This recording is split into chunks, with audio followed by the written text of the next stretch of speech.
they were talking about something that seemed quite contagious. A lot of people actually died because of stigmatization. How is the response now where we are for a start? How are people responding to you people who are going out there and you're saying, hey, I'm still okay, I'm still productive, I'm doing amazing in this world? Thank you. First of all, what I should mention is that this conversation is really timely. Yeah. Because today is Zero Discrimination Day. And this is an international day where we remind the world that we need to eliminate this discrimination. We need to fight these stereotypes, these different forms of discrimination that still exist. And so I really thank Bethany for such a very wonderful initiative to have this show. But coming down to stigma, especially HIV stigma, I must say that the 40 years journey has experienced a lot of significant change. Yeah. Initially when the disease came, it was very alien to society, and everyone was shocked and they did not know how to deal with it. There was no medication, barely, people were just dying. You get the disease, there's no help, you just go. So it was like a death sentence. If someone gets HIV, it was sort of automatic that the person was, going to die. But what I must say is that globally, and I must credit this to every individual, we've all fought to ensure that HIV has reduced. So what has happened, there's been significant advancement in treatment, in prevention. So right now, a person living with HIV, with all the different technologies and treatment, can live for a very long time, and they can have a healthy relationship. Yes. So what still burdens the society is that many of the members that we interact with are still stuck in the 80s generation where getting HIV was like a death sentence. And so they still carry that scary image, and they think if you have HIV, you have rash, you have, you're finished, you can't eat, you can't study. So it is because we have not updated ourselves with what is going on in the world, how HIV has improved over the years. I'm not trying to encourage someone to get positive. Oh, of course. Yeah, but I'm trying to say that living with HIV right now is very manageable. And like me, myself, I do not have any inhibitions. I study, I read, I run, I do anything that any other person can. The only difference between me and an ordinary person is that I take a pill a day, So that alone cannot, invalidate my abilities, to do things and advance. So HIV stigma is still rife, but I believe it's a communication gap, an information gap that as stakeholders we need to contribute and make sure that we educate the community as much as possible to close this gap. Wow. Yeah. Okay. I'm looking at the youth. Now, most of the time you find our lifestyle puts us at a point where, yes, we probably contract the disease. And then when you contract the disease, the way forward becomes quite intriguing. How is the response to the community, especially to the youth, to the person themselves, I don't want to use the word victim. Like when you find out, are these people responsive? Do you find them in serious psychosocial dilemmas? Or they understand that we've evolved, medicine is there, actually there is support systems there, and they're willing to face this new journey? Yeah, the youth is a very delicate cohort to deal with in the HIV space. And to put numbers into the narrative, we have 37% of all the new infections are from young people. Wow. So that is between 15 to 24. So we have not even counted the 24 to 30, because those are still youth according to the country. So that is a huge number. And by 2022, we had 170,000 young people between 15 to 24 living with HIV. So you just know that that entire number, to be honest, are suffering with some form of stigma, whether mild, whether extreme. But what I must say about young people, we are in a very active stage, and especially sexually active. And so I believe that's where the stigma is a lot, You know, when we are dealing with young people, I think one of the failures, or not really failures, but one of the errors that we've made is not communicating to young people the way young people need to be communicated to. So, for example, there's a health worker at the facility and the person is judgmental, you know, and that's not the way young people want to be treated. True. So I believe that if we have, and I appreciate the government for the YAPS program, that is bringing young people, it's a peer-led approach, young people to serve fellow young people.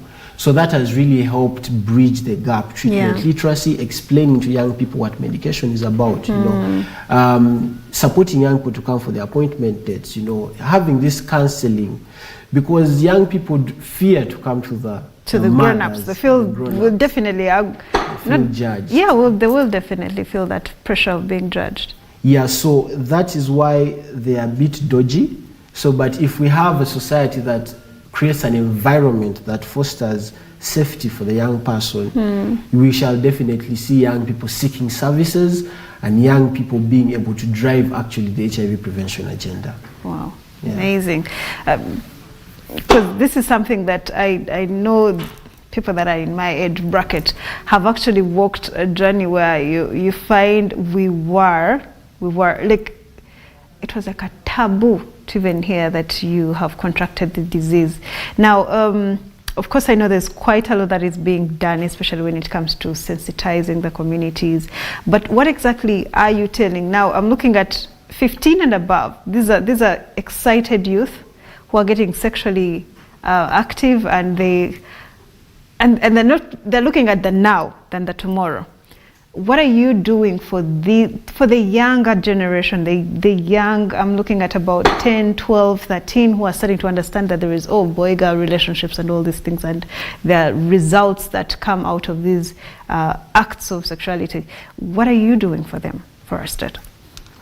Okay, so you see, SRH is a very contentious field because it, to an extent, clashes with the values that we hold in the community. And I believe that is why actually HIV is stigmatized, because usually, because you know, the largest or the most common way in which the virus is passed is through sexual intercourse. Yes. And so when someone gets positive, especially let's say a lady, they will think maybe she's sleeping around, or you know, she's sexually immoral, or even the gentleman. So that is why us pushing SRH becomes challenging in our religious and societal context. Yes. But what we are pushing for, I was building background for something called sexuality education, that we have tried as the SRH space to push for government and Ministry of Education at least to incorporate in schools. Yes. We are not saying that teach the 10-year-old things that they're not supposed to learn, but we are saying, can we have age-appropriate information for young people in different categories, so that this young person is able to make sexually responsible decisions as they age, as they cope? Because you see, we are fearing to give this, but we realize that the teenage pregnancies, Uganda has about 25% of the teenage young girls getting pregnant. That's very huge. And yet we are saying we shouldn't give this information to these young ones. So that is where the gap is. I believe we need to have age-appropriate information, and that's what we are pushing for. But also us as entities, we do a lot of sensitization and community work. And we realize right now that for the cohort of young people, you have to get online. Because you see, the statistics say about 70% of young people spend their leisure time online. So what are we doing? We're using TikTok, you know, passing messages. We have very active activists that are really doing this. We have Twitter conversations for the more advanced youth, about maybe 20 and above. So we are looking out for every avenue to send this information out there, because we realize that we're running out of time. 2030 is 6 years away. Yeah, it is. You know, and so we really need to act as fast as possible. Yeah. Interesting. Now, of recent, I had an opportunity to interact with someone in communications, and they were talking about driving measures to make sure that we reduce on things that, how should I put it? Like, a lot of things that movies, pornography, and all those sites that usually find our youth being exposed to sexual content that later stimulate their whole activity and being that very active. Do you have that also in partnership with the ICT team to kind of support and drive and give them those different, should I call them sites? But if you've been very keen, you find that whenever you open your phone and you go to internet, there are those pop-ups. Do you have that in line, like media training, advising, trying to guide the youth about these different sites that can actually stimulate a lot of immorality in them that can stray them? Okay, so that is something that is key and important. Yeah. And you see, the internet use, I believe it all comes down to educating the young person how, and using social media for good. And, yes. and I think that's where we need to really put our energies and our focus. Yes. So what we do is we have a lot of youth organizations that have accounts that run young people's content. But I think what we need to go into is really making sure that we have the ads and the like. But usually when we have flyers for events, we move them around, flyers with information, we move them around, because we realize that for a young person to go to a Ministry of Health website to read something is really rare. It's very hard. It's very rare. Yeah. So we are trying to translate this information in a youth-friendly way by bringing this content down to the language that the young people understand. One time I saw a very nice post by, I think it was Rahul. It was saying HIV prevention is the new swag. So that's the language that young people understand. It's the new swag. So young people will see it as stylish, and so they will hop on it. So it is for us to understand the way young people think. Yeah. If they are viewing a lot of pornography, why are they depressed? Are they stressed? What are the different things that we can do to help them, recede and reduce on such content? So we are replacing the dangerous content with the positive one to ensure that, yes, we keep them with this information to ensure that they, adapt and get informed as much as possible. Yeah. Yeah, amazing. We'll take a short break, and when we come back, there's more to learn in regards to HIV prevention and also stigmatization. We don't need to stigmatize all those that have already come out. They've taken the bold step to come out and say, hey, I am living with HIV. I am being this responsible. I am now walking this journey. A wise man says that once bitten, twice shy. Now, if you fall, it doesn't mean stay down. Get up. They've gotten up, so let's be able to support that. After the break, more to come. Focus on Healthy Morning.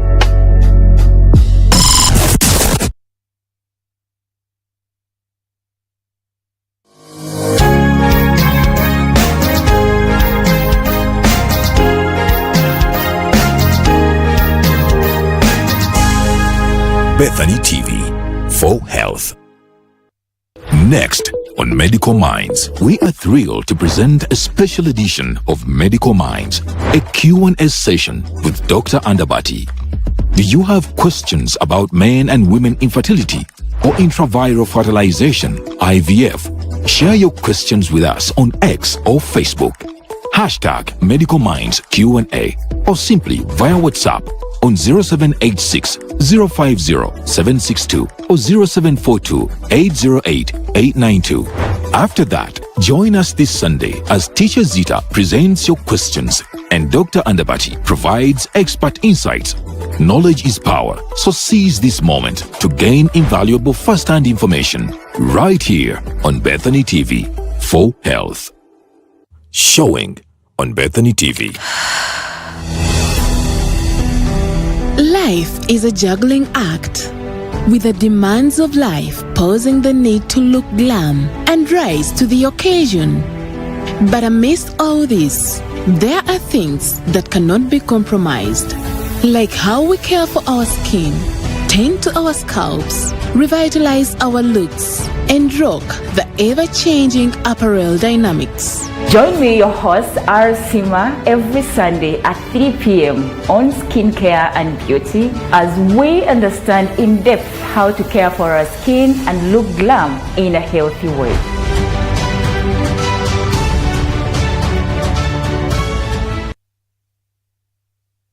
Showing on Bethany TV. Archers found face down in the mud. On my count, 1, 2, 3. Toxic on scene, but improved recessioning.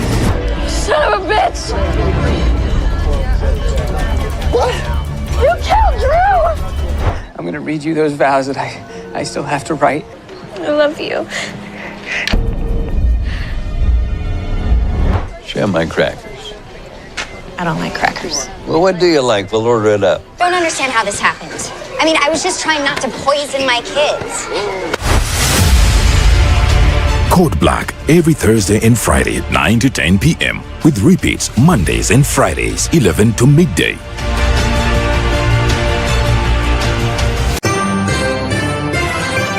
Health Minutes on Bethany TV. Breakfast is the first meal of the day, usually eaten in the morning. Having a healthy breakfast is important because it replenishes your supply of glucose to boost your energy levels and alertness. Reasons as to why you should have a healthy breakfast. It helps in having good cognition of the mind.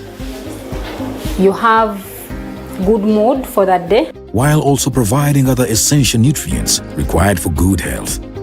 These are some of the foods that a healthy breakfast consists of: a protein, a fiber, and then a healthy fat. Not all fat is healthy. The protein, you can eat an egg. It is a good protein to eat. Then for the fiber, you can have something like a fruit or vegetables. Briefly, that is what is entailed in a healthy breakfast. Better healthcare for a better tomorrow. That was the Health Minute.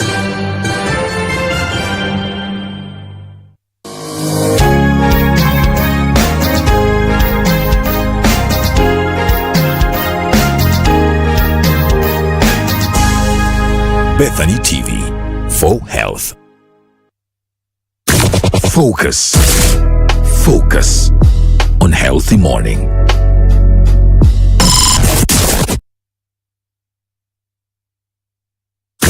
Focus. Focus on healthy morning.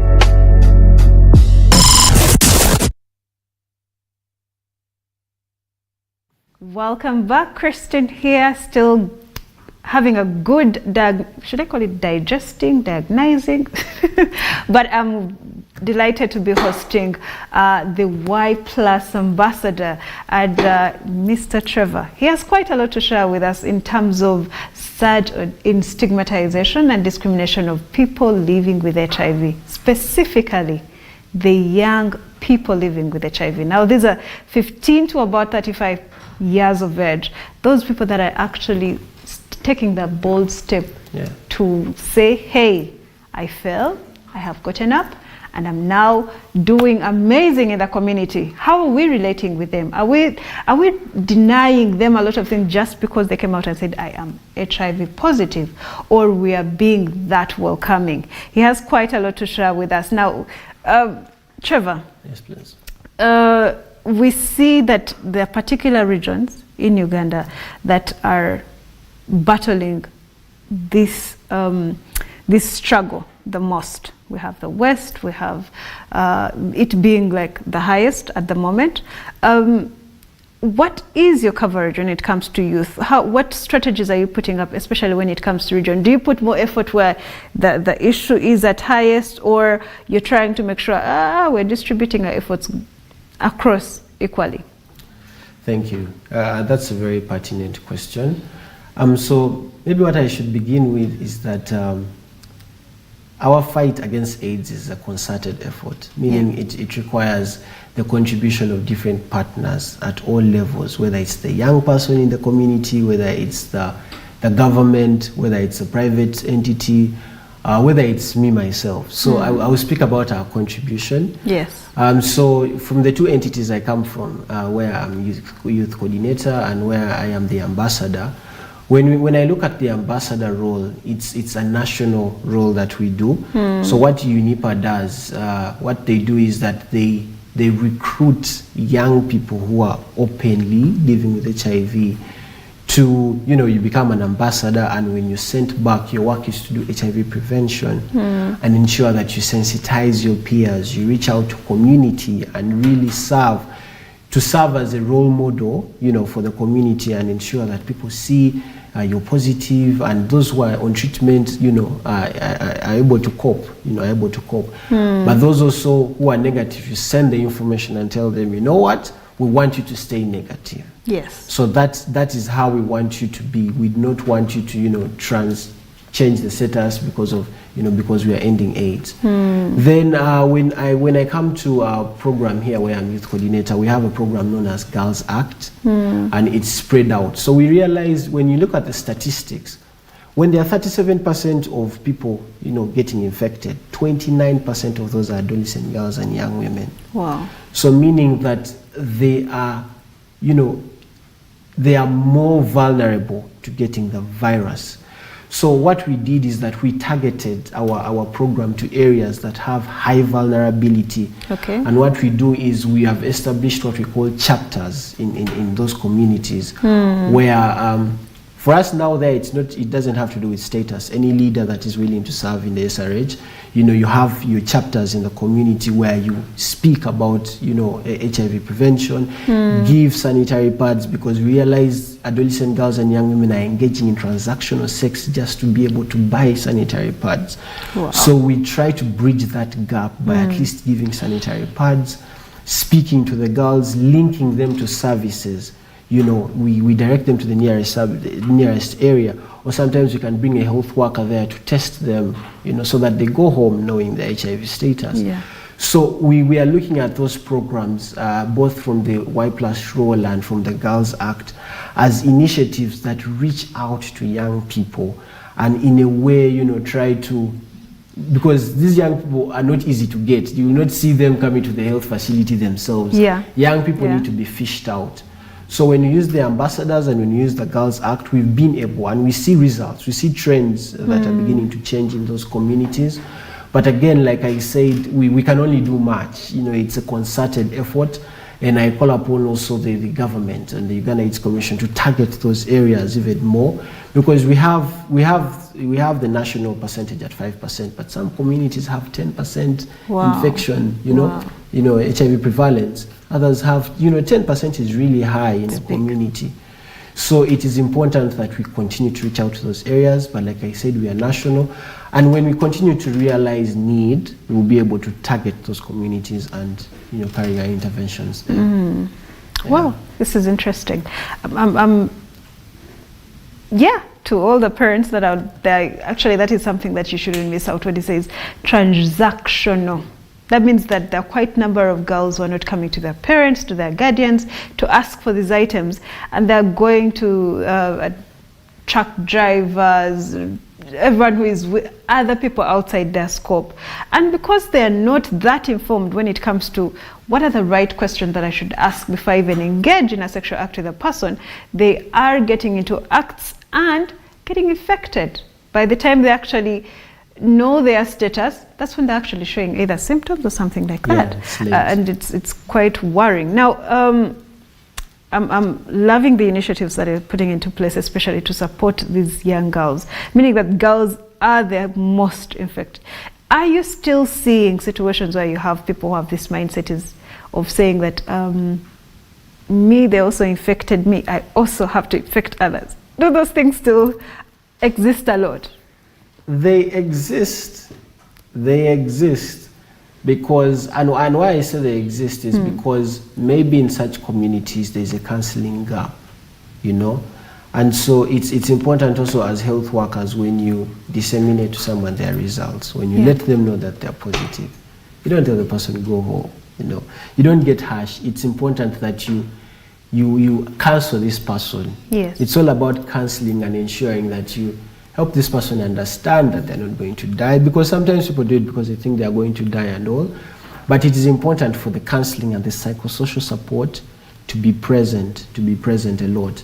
And when we look at the adolescent girl and young woman, oftenly actually they get this virus because of one, gender. I mean, you know the way society is. Yeah. You know, the gender power, you know, the power imbalance. You know, the girls have a lower negotiation for safer sex and all. Yes. So it is dangerous to the adolescent girl, and that's why we are more focused on that category.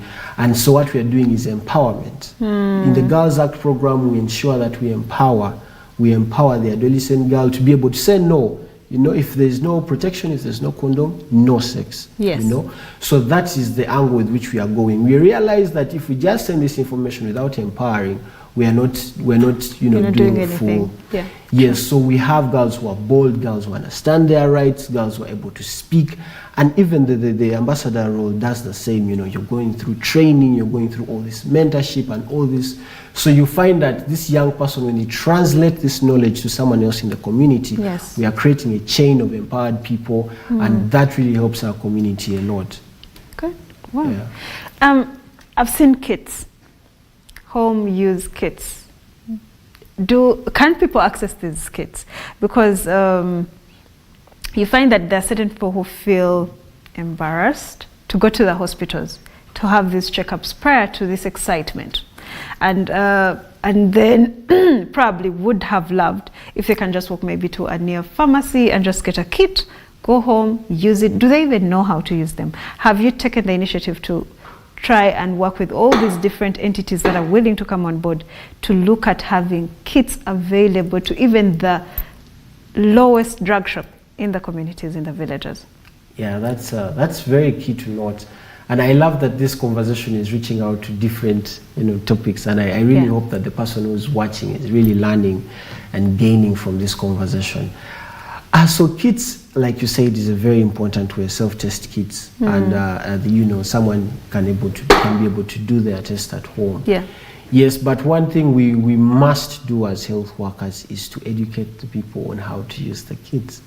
Because sometimes you give the person the kit and then, the person is like, let me ask my friend, and then they all gamble and it doesn't work out. But the kit is very important, but also secondly to the health workers, the importance of tracking the people that use these kits, because we've had scenarios where someone tests and let's say unfortunately it turns out positive. So because this person was scared to go to the health facility, they're even more scared to go back to find out, did I do it right, or if that, get the medication. You're right. Yeah, to get the medication. So it is now important for the health worker to establish that relationship with the person that they give the kit, so that they can find out, follow up, how did the results go. If it is negative, yes, give a little bit of more counseling. If it is positive, please prioritize that person to seek services, because someone can remain in a shock, and they fail to come for services. So it's important that we track these kits, track the people, and find out how did it go, so that we can be able to help the person. Interesting. Yes, but of course we emphasize that let us have protected sex as much as possible to reduce on these scenarios. Yes. Now that you've talked about protection, what are those preventative measures that someone needs to make sure they are engaging to walk the journey, especially if they are still negative, and if they are positive and they're in a relationship with a negative person, to make sure that they're both protecting each other and being there for each other? HIV prevention is now our target, because we know that ending AIDS is close, and the only way we can reduce the new infections is not by focusing on treatment alone. We know that treatment is prevention, but we also need the HIV prevention. Yeah, so I will start with the condom use. Yes. Condom use still to date is the most effective in ensuring triple protection. And what we mean by triple protection is that it protects you from unplanned pregnancy, it protects you from the STI, and it protects you from HIV all at once. Wow. So that is why even through Ministry of Health, through all the entities, we push for the condom. We actually had an international condom day recently. It's close to Valentine's. Yes. We made it close because we know. Yes, so we first of all push for condom use as much as possible, especially for the active young person. And then we also say if you can, access, PrEP is okay, but PrEP is if you're going to be constantly exposed, But PrEP takes, you have to keep taking the pills. So there's quite an issue of pill burden. So why not just use the condom, But again, for those who can abstain, really, this is still, I know they call it an outdated message, but it's still important for us to tell. Yes. Yes. If you can abstain, really, please do, because, it's important for you to preserve. I mean, if you can. Yeah. But condom use is very important. And when we say ending AIDS by 2030, it's not just the goal of the government. What does this mean to the Ugandan? What does this mean to the ordinary individual? It means that you have a very fundamental role to play in protecting yourself. Yeah. You have to keep testing. By the way, that's not something I'd mentioned. You have to keep testing. HIV testing is very, very important because what we say usually in the health arena is that every time you have unprotected sex, your HIV status expires. Yeah. So you have to ensure that you keep renewing it by going to test. That's a good one. Am I negative? Am I, so you have to keep updated. So HIV testing is important, having protected sex through the condom use, if you can access PrEP. And for example, now if you have unfortunately had a scenario where you are exposed, and this is not just sex, this is even in the laboratory or maybe through an accident, it is important that you know what we call PEP, what PEP is. Yeah. This is post-exposure prophylaxis. Prophylaxis just means treatment. So this is like before, after. Yes. The post is like after. So it's important for you to know that you can access this PEP. 72 hours is the maximum time after infection. So you have to ensure that before those 3 days elapse, you should have already got 3 days after the exposure, you should have sought out. We have them in different facilities. It's accessible, and in Uganda Cares, it's free. So in many other settings, it's free. So you don't have to get scared and want to do something terrible. But you can access PEP, and save yourself from the virus. Yes. Intriguing. I'm looking at situations where our wonderful girls have a catchy phrase, and they say, "I'd rather get the virus than get pregnant." Now, of course, which is a very weird thing. I feel like a lifetime of pills is you can literally have that child and still move on. But I know there's quite a lot that you would love to pass on in terms of advice when it comes to the youth. What do you have to tell them, especially those that are living negative, and then after those that first start? Before we even go to that, how is the response of the public when it comes to relationships? I know you're young. I don't see a ring. I'm wondering, what is the response of the public in terms of getting into a relationship? And I'm looking at lifetime relationships, not just to engage, lifetime relationships of marriage and stuff. What is the response?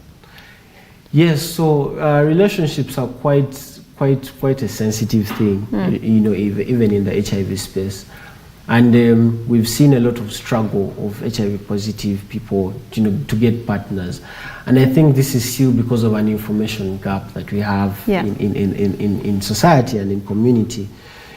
So what I need to pass on is that the World Health Organization approved what we call U equals U, which means that undetectable equals to untransmittable. So let me explain a bit. So undetectable means that when someone living with HIV is taking their medication very appropriately, they're adhering, the right dose, the right time, they reaches a state where they have a suppressed viral load. A viral load is like the amount of virus in the body, if I can put it in the layman's way of understanding it.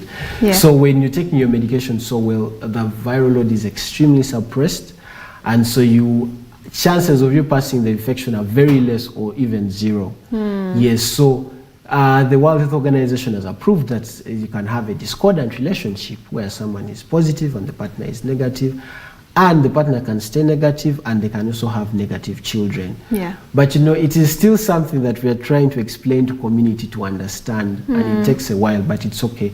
So what we are saying is yes, if you have your positive partner and you're negative, it's important that you use protection, because yeah, you never know, maybe your partner maybe has stopped taking medication so well, so it's important that you use the protection until when it's time to have the baby, you know. So it's okay.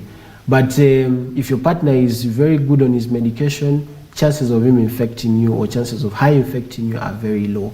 So this is something that we try to spread a lot in the community as a message, as a very important message. Yeah. Yes. Interesting. And then there was a second question. In regards to youth, those that are living negative and those that are positive, what advice do you have for them, Ada? So one, I really want, and I hope this message is going to foster mindset change. It's important that as young people we realize that it is not good to get HIV. So what we are saying is, the message that we are pushing and saying that people living with HIV are okay and fine is to support those ones that are living with HIV psychosocially. But for you who is negative, we are not marketing HIV for you and saying that, you know, you can live with the virus and you're still okay. No. Yeah. What you're trying to say is stay vigilant and ensure that you protect your negative status. This is a time where people are empowered. You know, you can use the protection, you can do the routine HIV tests. Yeah. So it is important that you fight the virus, because you see, with HIV, it's irreversible. Once you get it, there is no going back. You cannot say, oh I made a mistake, so let me reverse my status. Yeah. So it's an irreversible thing, and you have to ensure that you stay negative, because we do not want, by 2030 we are having more infections. We do not want you to be on pills for the rest of your life. Yes. So yes, it is okay now, but there is still the element of medication, you know. So what we are saying is stay negative, and as for young people, when you go out, please carry the condom, you know. It's the most easy thing to carry. You know, you may not carry pills and what, but carry the condom and keep yourself. Yes. Yeah, it's interesting. And those that are positive, word of advice to them? Yeah. Those that are positive, please, your treatment is your everything. We want you to stay on your treatment as much as possible, because still treatment is prevention. Yes. So when you adhere well to your treatment, you will not pass the virus to either your partner, and your blood is not going to be as infectious. So when you're on treatment, please stay on treatment. If you have not yet gotten on treatment, please ensure that you do, because this is your life, and this is your partner's life, and this is, you know, your child's life in general. Yeah. So ensure that you stay on treatment, positive, and live a positive life, you know. Interesting. Yeah. To our dear viewers that are watching us out there, I know there are quite a number of people that might be having questions. Our numbers are running on the screen, and you can be able to call in and ask a question. Probably you're a parent out there, you've had the statistics starting from the age of about 15 all the way. These are very young children who are now becoming very secretive about what they're doing with their life. Now, if you have a question, you can be able to reach us on 0786 050 762 or 0742 808 892. You can call in, ask your question, ask the Y Plus ambassador this year, right? Yeah. Is it every year, or expiring this year? Oh, it is. Yeah, it's. Does we it have them yearly, okay, annually. So this year we are looking forward, and I'm looking forward to mentoring the next, you know, generation of the leaders. Wow. So that we ensure that we keep the spirit of spreading the message. Okay. It's not a fancy position. It sounds, but it's about to me, I feel like it's not that it's fancy. I feel like it's a huge role. You've taken an extraordinary step to say, hey, I am here and I'm spearheading all those that are living with HIV, and we are going to mentor and educate and support each other to walk this journey, and also to encourage the other youth not to walk this other journey. You said it in a very nice way. Hey, it's not about just being HIV positive. You have a pill that you have to swallow every single day, and then your lifestyle totally changes. You can't drink alcohol, you can't smoke, you can't do what, because your immune system is already compromised. Yeah. So if you have any questions, please do call in, and we'll be able to answer. We still have quite some bit of time on us, and Mr. Trevor can be able to answer those wonderful questions. Now, Trevor, before we conclude, as the calls come through, I know there are quite a lot of advocacies that are taking place. Now, I'm looking at parents. It is a journey to have this youth, this young 15, 16-year-old, go to the parent and talk to them? Do you organize when they say, hey, okay, I'm willing to talk about it, I'm willing to come out, but my parents, do you organize such kind of projects where you support the parents to appreciate the statuses of their children and be able to give them the right support? And you see, that's a very nice angle to look at it. Because what we hadn't really realized initially was we're engaging the community, but we're not engaging the parents. So this child gets the empowerment in the community, and it goes back to a toxic parent. Yeah. So what we're doing, initially we started doing it on a one-on-one maybe, you know, supporting the disclosure process between the parent and the child. But we've realized over time that we need to engage the parents on a larger level, on a macro level, in dialogue meetings, in these conversations, because the child is always scared to tell the parent, you know. So the parents are still stuck in the mind where they say, if this child is positive, then this child is immoral, this child is not mine, this child, you know, does not fit in my family. Yes. And so that is why right now when we have dialogue meetings, we call in the parents and we let the children speak to the parents, you know. It may not be your direct parent, but these are parents and these are young guardians, people, you know, and all those the people that you see and hold at a higher level. At a higher level. Yeah. And so if there are parents watching, what you must know is that HIV is something that is out there, and we need to support the young people. And you also have a role to play in sexuality education, because as parents, we've seen that parents are shy to send this information on sexuality. And so what error that causes is that you leave your child to get exposed to the wrong information from their peers because you are not fully playing your role. So it's important that as parents, you speak to your children, tell them, you know, when a boy does this, when a girl does this, when you reach this stage, puberty, this and that, so that the child can even confide in you if they have a partner, so that you can be able to guide the child. Yes. Amazing. Well, to all our dear viewers, I believe this has been quite very informative, and there is a lot that you've learned. I for one, have learned a lot. I have learned that there's quite a lot of work that has to be done, and it starts from me as an individual to be able to speak to the next person, to speak to that youth next to me, to my fellow adults. I work with men, and it's good to tell them not to take advantage of these young, lovely, beautiful girls. And nowadays we have those different terminologies that we use to specify. We're looking at the physical beauty. We're not looking at the actual statuses of the people. Before you even get into engage in a sexual act with this person, do you know their status? Have you had a deep conversation of what exactly do you intend to gain from that relationship? It shouldn't be only about engaging in a sexual act. It should be a purposeful relationship. And you should respect one another to be able to value their statuses, keep them in their statuses, and not expose them. Yeah. With those few words, I would like to thank you, Trevor, so much. Thank you so much for availing time to come to talk to us. Yeah. I know there's quite a lot. I know people will be sharing their questions on our social media platforms, and would love to have you another time to come and talk with us, because this is a journey that in the coming 6 years, we should be able to reach that zero goal. Yeah. Well, thank you so much for your time. Greetings to the team that is with you working. Yeah. And next time I hope to have a female ambassador. Do you have female ambassadors? Quite actually, the people actually do not know the male ambassadors. Oh, because it's mainly the women. Okay, not that they do not know, because you see a pageant, it's a model. We are models, let me say. So the face of the beauty pageant is a lady. You know, it's the crown, the female crown. Yeah. Men don't wear the crowns. So so there are people that actually get shocked that they are male ambassadors. But it's not just modeling. It's about sending the message. Yes, and so that's why we are here.